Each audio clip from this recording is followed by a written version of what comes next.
Agnes Tomasov, who will be speaking to you tonight. I have the distinct honor of introducing a truly inspirational woman, a woman whose life has been drastically different from mine and different from all of the young adults here tonight.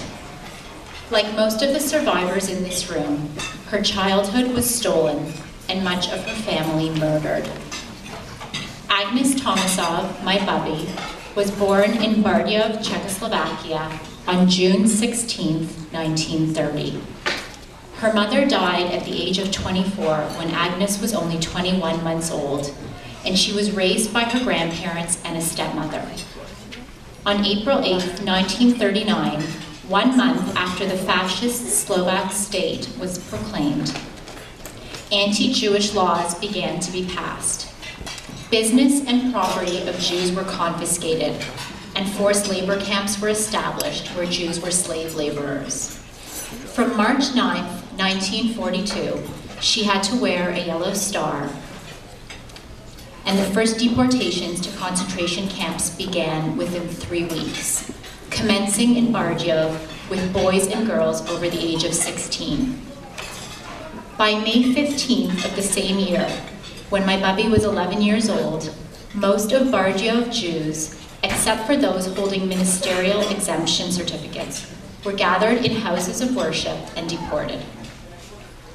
My bubby's father, who was a dentist, had been issued such a certificate as he was deemed by the fascist authorities to provide an essential service. His family was spared for a while, along with another 6 families.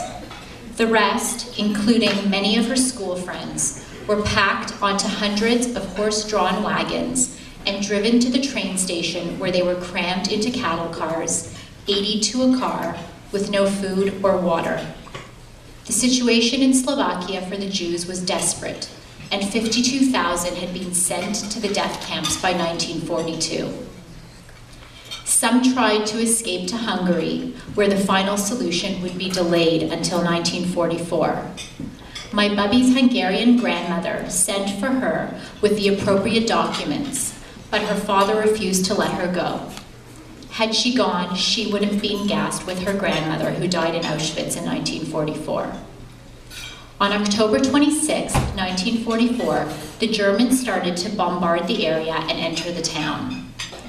Agnes and her family and the remaining Jews fled into the forests and were hidden by partisans. There was no food. They melted snow for water.